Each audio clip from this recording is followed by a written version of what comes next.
What's up, everybody? Welcome to another episode of the College GameTime podcast. I am your host, Trey Smith, and I appreciate you joining me today on this wonderful, lovely, rumor-filled Tuesday.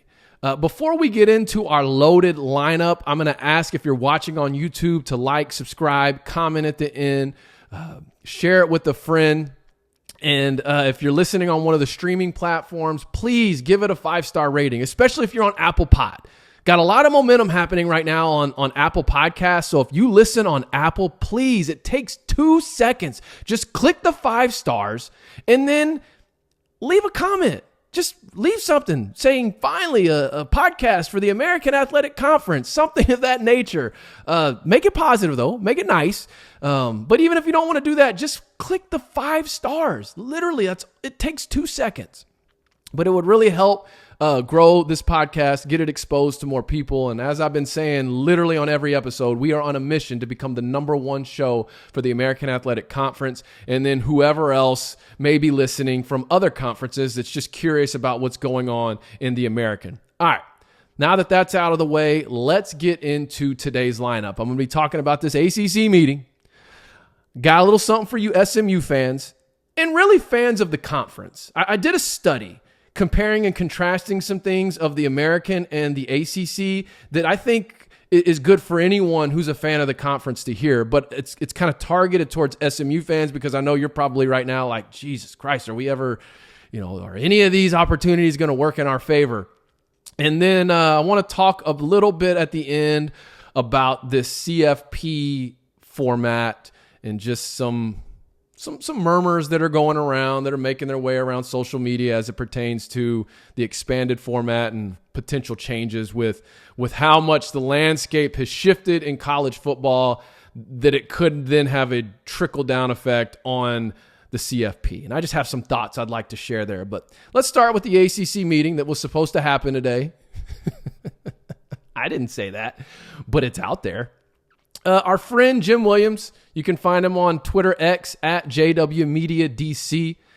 He put a report up or put a post up this morning, said Tuesday update, the ACC will only call for a meeting to approve the membership for Stanford, Cal, and SMU.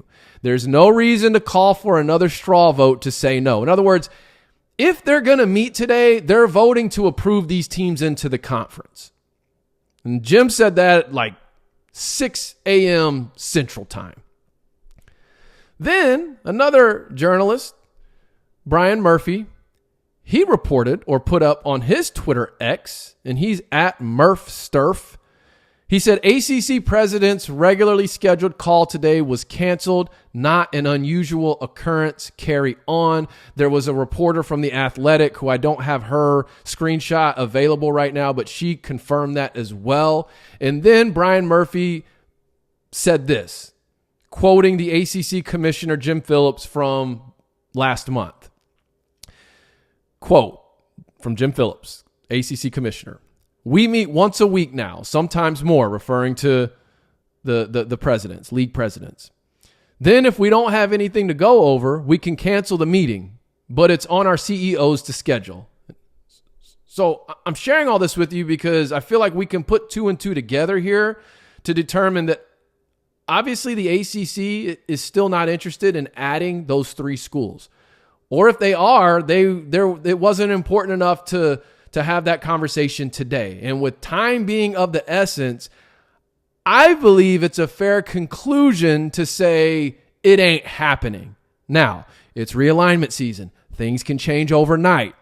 But as of right now, it does not appear that Stanford, Cal, and SMU will be heading to the ACC in 2024 at least. Now, Stanford, if I had to guess, is going to take that one last shot to the Big Ten. I think they've made it pretty clear they're not interested in doing anything that's not a Power 5 move. Wouldn't be shocked if they end up going independent, but we'll see. I've made videos already sharing how I think Mike Oresco could make a case for the American Conference, utilizing the big cities and the AAU institutions to present to the remaining Pac-4 in regards to a potential merger. I'm not going to make this another merger type video. But I want to say this, especially if you're an SMU fan. You've kind of been on pins and needles all year wondering, are we going to go Power 5? I mean, it really looked like things were heating up with the Pac.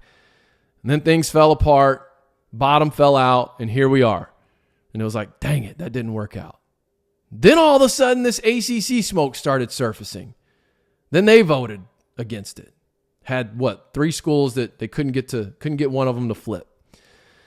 And so as an SMU fan, I would imagine the thoughts right now are, okay, are we ever going to be back in the Power 5? There's probably some disappointment. The tough thing with realignment season is you start to get so excited about a potential outcome that sometimes you forget to look at, the facts of the situation, the reality of the situation. And so I did a little study comparing and contrasting the American and the ACC as it pertains to 3 categories. And this was specifically inspired by SMU, but I think if you're an American Athletic Conference fan, this is good for you to hear. Because why would a team jump ship to go Power 5? Well, it's Power 5, right? But why? There's 3 reasons you want to make that move. Okay, and if you haven't heard me talk about this yet because you're a fairly new listener, then you need to pay attention I've written about this, I've talked about this. This is nothing new coming from me, but it might be new to you if you're a fairly new listener. So pay attention. But the 3 reasons are increased revenue, increased exposure, and increased access. And what I want to do, mainly for you SMU fans that might be listening right now or watching, is really give you a side-by-side analysis of those 3 elements, comparatively speaking, with the American Conference and the ACC. So let's start with revenue. First question I'm asking, if I'm an AAC fan or an SMU fan, is the revenue going to be better? In SMU's case, the answer is no. Any other team that may have gotten into that fold, like Memphis, yes, obviously it would be better. Power 5 revenue dwarfs the G5 revenue. Not even going to try and say it any other way. Now, Oresco, I think, is in a good position right now, has a very good media deal, and is in a very good position to negotiate up should some dominoes start to fall a certain way, but I'm not going to get into that right now. But why wouldn't it be a better revenue situation for SMU? Well, because the report showed that SMU was willing not really to pay their way in. I think that's kind of the narrative that's out there, is that they're going to pay their way in. They were just going to sacrifice taking a revenue share. And look, SMU, as we all know, money's not a problem there. So if you've got the billionaire donor support to sustain that for 5 years or whatever it was they were willing to do, that's fine. But you have to also take into consideration that by you entering the conference, you're also helping other programs in that conference by giving up your revenue split simply because they're likely going to be getting a piece of that. Money you should be getting will be going to other schools. But again, money's not an issue with SMU. So to answer the question though, would the revenue be better? No, it would not be. Question number 2, would the exposure be better? This is where things get interesting. And I hope you're still paying attention at home. The knee-jerk reaction or response to this question is, well, of course it would be. Of course, joining the ACC, you're going to get more linear exposure than playing in the American Conference. But I want to caution you on that, because this is where I did a study and I was a little surprised myself. The question you really need to be asking is this. Is the top tier AAC linear coverage, so what I mean is the top tier teams, which SMU is a part of now, is it better or worse than the mid to lower tier linear exposure of ACC teams? Because if you're SMU jumping to the ACC, I don't think you're expecting to jump in and immediately be a top tier team. May never be a top tier team. Don't know. But if you really dig into the exposure or the linear exposure of the ACC teams, if you're not named Clemson or Florida State or whoever the 1 or 2 other hot teams are that season, you're going to see that you actually get better linear exposure in the American as one of those top teams. And so the study I did was I looked at the top 5 football programs from a season ago in the American Conference, which SMU was a part of. In fact, I looked at it was Tulane, UCF, Cincy, SMU, and Houston, and compared them to 5 lower-tiered, mid-tier ACC programs. And I chose, who did I do? Georgia Tech, Miami, Virginia Tech, Virginia, and Duke. This study could probably be even more. I didn't look at every ACC team, okay? I just picked a couple of lower mid-tier. And in comparing this linear coverage, I included the ACC network as a linear provider or as linear coverage because technically it is. However, I just want to make this note before I share with you these results. The ACC network is linear, but it functions like streaming. What do I mean by that? A lot of cable providers don't include the ACC network in their base sports ESPN bundle. Typically in that bundle, you get ESPN, ESPN2, ESPNU, ABC obviously, and then SEC network. For some providers, the ACC network is an add-on or it's a more expensive tier of channels to get the ACC network. I'm still going to include it because it technically is linear, but I want to make sure you understand that depending on who your provider is, the ACC network functions just like ESPN Plus. Not going to get too deep into that conversation because I did include it, but even with ACC network games included, Georgia Tech had 8 linear games. Miami had 8 linear games. Virginia Tech had 7. Virginia had 7. And Duke had 8, okay, in 2022. The 5 AAC teams, Tulane had 10. UCF had 12. Cincy had 11. SMU had 9. And Houston had 8. And I didn't boil it down to which ones were on ESPN or which ones were on ABC, ESPN2, ESPNU. But if you look at the ACC, you have Clemson, who's like on ABC almost every week. Florida State gets a lot as well. But outside of that, man, it's really very comparative to the American Conference. And as you can see in this case, if you're a top-tier American team, you're getting way more linear exposure than a lower mid-tier ACC team. And if I were to pull the ACC network games out of that and not include them, that margin gets even wider. And it probably includes way more ACC teams because a lot of the linear exposure ACC teams not named Clemson or Florida State get is on the ACC network. Now, again, I don't want to get into that argument because I don't want it to be like I was picking and choosing and doing all that. I'm just saying that the reality is just because you have cable with ESPN package doesn't mean the ACC network is included in that. And so I just thought that was interesting that even for SMU's stance, they're not guaranteed to get more linear exposure by jumping to the ACC. Now, will they have more quality games? Sure. But that could also hurt them as well, which leads me to my third point. Third question. Is the access better? What do I mean when I say access? The CFP, getting a seat at the table. Well, if the 6-6 model sustains, which is currently the model for the 12-team playoff, right? The top 6 conference champions, then 6 at large. I feel like the question you have to ask at that point is, which is more likely if you're SMU or an American Athletic Conference team? Winning the American or winning the ACC?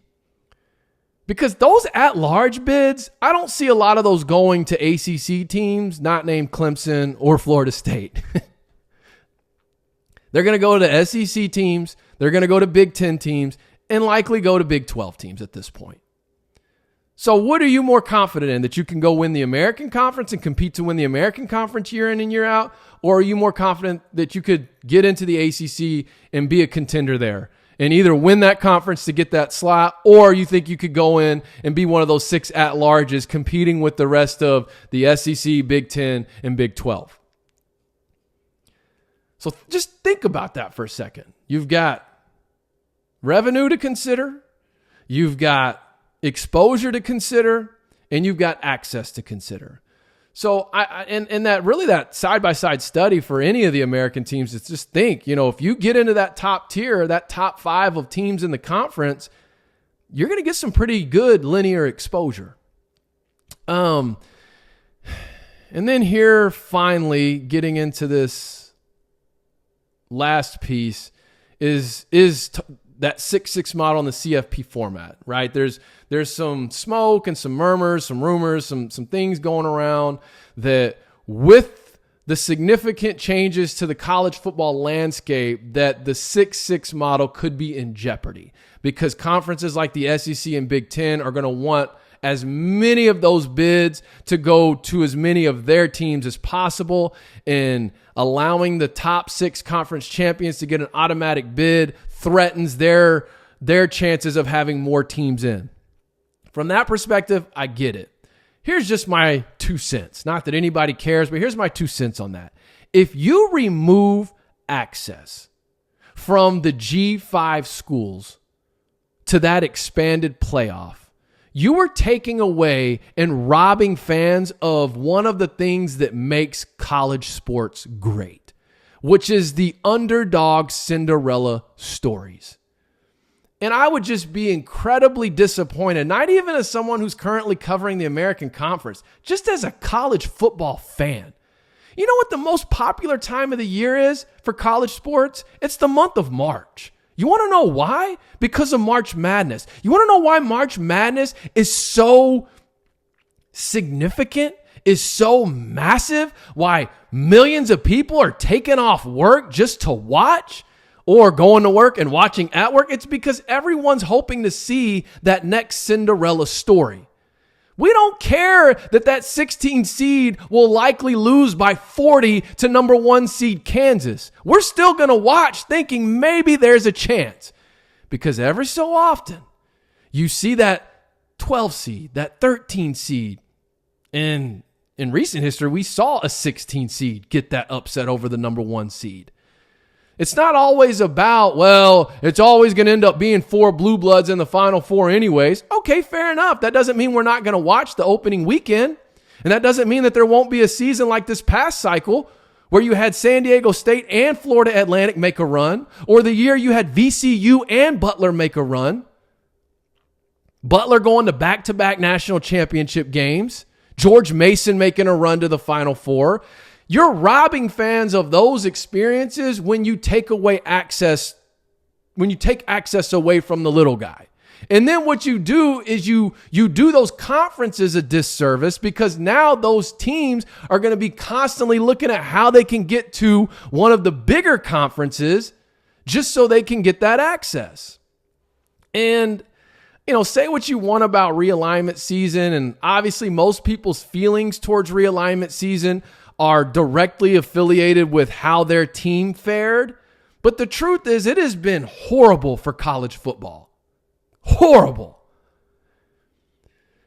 And if now we double down on it and remove that playoff access, you finally expand the playoff. You finally get a model where it appears that everyone, that's deserving of a chance is going to get a chance.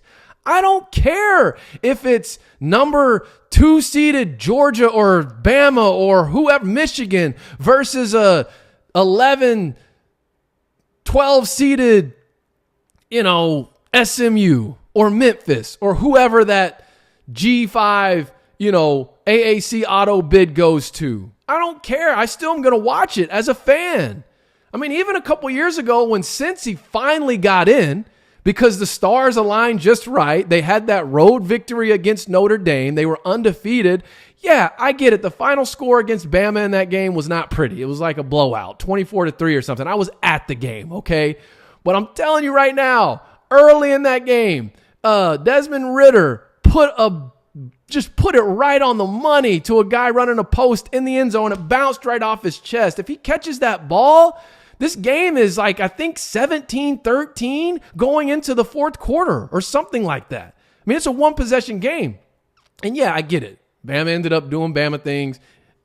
running off with it, getting, I think, 2 fourth quarter touchdowns and winning like 24-6 or something like that. But my point is that like, I'm someone that's of the mind that those matchups are still good, not just for college football, not just for the fans, but for bowl season. I mean, bowl season has just completely lost its luster since I was a kid. I mean, now when you have opt-outs and you have, really no significant gain from winning these bowls, like, back in the day where you competed, you win your conference, play in your regional bowl, and you hope that, how you perform in that gets you a vote for a national champion. So there was some significance there. Well, that's all been destroyed with the CFP. Well, BC, I mean, it's been destroyed for a while now. But point being is that, like, now you've kind of restored some significance to bowl season with a expanded playoff, and you've got a model now that's going to allow a smaller school to get in, a smaller school or two, depending on how it plays out. But I don't know. I don't want to go too much on a tangent, but those are just my thoughts, is that one of the things that makes college sports so great is the Cinderella underdog stories. And I would just hate to see that completely stripped from the fans of college football if they don't keep the 6-6 model. I have one more thing. I think I'm going to save it for tomorrow and let everyone go today on that note. Just a reminder, I will be doing a play-by-play watch party on Saturday, August 26th for the Navy-Notre Dame game. Week 0, tremendous opportunity for exposure for the American Athletic Conference. Navy being on NBC, all eyes will be watching because it is the premier matchup of the weekend, historic rivalry, and who knows? Navy's got revenge on their mind. They lost by 2 a season ago. Maybe they come out and make some noise in Coach Brian Newberry's debut.